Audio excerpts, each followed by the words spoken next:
So hello class 8 আমার স্নেহের ভাই বোনেরা, তোমাদের তো আর কিছুদিন পরে তৃতীয় পর্যায়ক্রমিক মূল্যায়ন অর্থাৎ ফাইনাল পরীক্ষা 2025। তাই তোমাদের ইতিহাস বিষয়ে এমন কিছু বাছাই করা সেরা সাজেশন নিয়ে এসেছি সপ্তম অধ্যায় থেকে মান 2, 3 আর 5 যা তোমাদের এবছর 2025-এ সেই প্রশ্নগুলি পড়ার 100% চান্স আছে। তাহলে চলো বেশি সময় নষ্ট না করে কোন কোন প্রশ্নগুলি এই সপ্তম অধ্যায় থেকে পড়তে পারে সেইগুলি তোমার সঙ্গে আজ আলোচনা করব।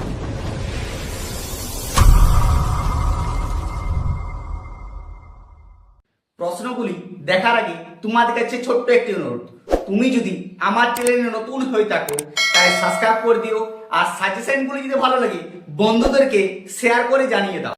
দেখো তাহলে তোমাদের ফাইনাল এক্সামের ইতিহাসের সাজেশনগুলি প্রতিটি প্রশ্নের মান হচ্ছে 2 বা 3, বেশিরভাগ 3এই দিয়ে আছে, তাও 2 নম্বরও তোমাদের দিয়ে দিতে পারে। ঠিক আছে, প্রথম প্রশ্ন হচ্ছে দেখো,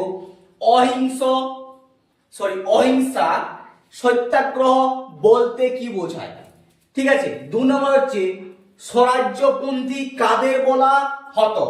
3 নম্বর হচ্ছে ভারত ছাড়া আন্দোলনের গুরুত্ব লেখো এবং টিকা 4 নম্বরে রাওলাট আইন, মোস্ট ইম্পর্টেন্ট প্রশ্ন। 5 নম্বর হচ্ছে কাকে কেন সীমান্ত গান্ধী বলা হয়? এটি সবচেয়ে গুরুত্বপূর্ণ প্রশ্ন তোমাদের। ঠিক আছে, এবারে 6 নম্বর দেখা টিকা হচ্ছে চৌরি চৌরার ঘটনাটি লেখো বা আলোচনা করো। এই তোমাদের যে টিকাগুলো দিচ্ছি, এই টিকাগুলো তোমাদের টিকা না দিও আলোচনা বা প্রশ্ন ক্ষেত্রেও দিয়ে দিতে পারে। ঠিক আছে, দেখো তারপরে হচ্ছে আরেকটি টিকা, খিলাফত আন্দোলন কি বা খিলাফত আন্দোলন নিয়ে টিকা লেখো। লাস্ট এবং টিকা তোমাদের একটা দিলাম, বিনয় বাদল দীনেশে ও অলিন্দ অভিযান। ঠিক আছে, এই টিকাটি মোস্ট ইম্পর্টেন্ট, প্রায় প্রতিটা প্রশ্নে গত বছরে আমি দেখেছি এই টিকাটি তোমাদের দিয়েছি।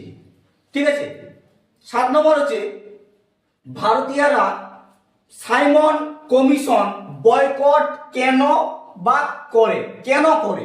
ঠিক আছে, সবথেকে মোস্ট ইম্পর্টেন্ট। 8 নম্বর হচ্ছে রাজস্ব দলের উদ্দেশ্য কি ছিল?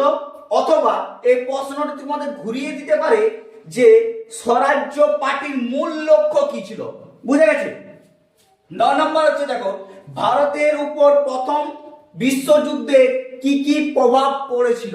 এটা মোস্ট ইম্পর্টেন্ট প্রশ্ন, মান 3।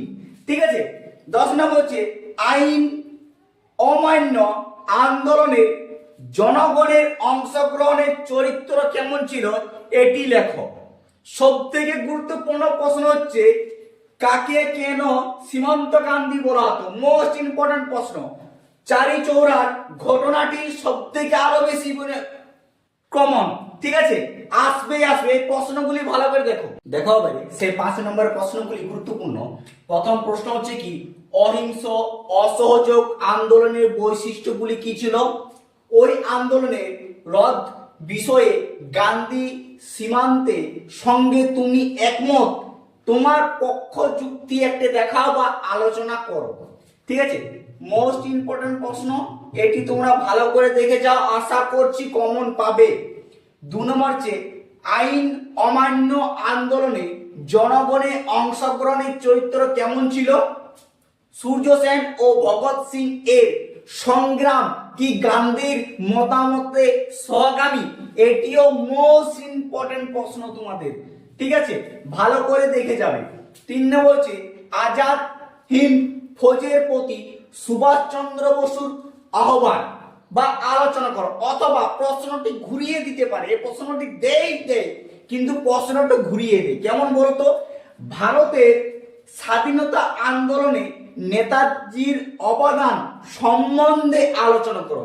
এটি সবচাইতে মোস্ট ইম্পর্টেন্ট প্রশ্ন এই বছরের জন্য তোমাদের। ঠিক আছে, যেটি পড়ার চান্স 100% শিওর আছে। দেখো 4 নম্বর হচ্ছে খিলাফত আন্দোলনের সংক্ষিপ্ত ইতিহাসের বর্ণনা দাও।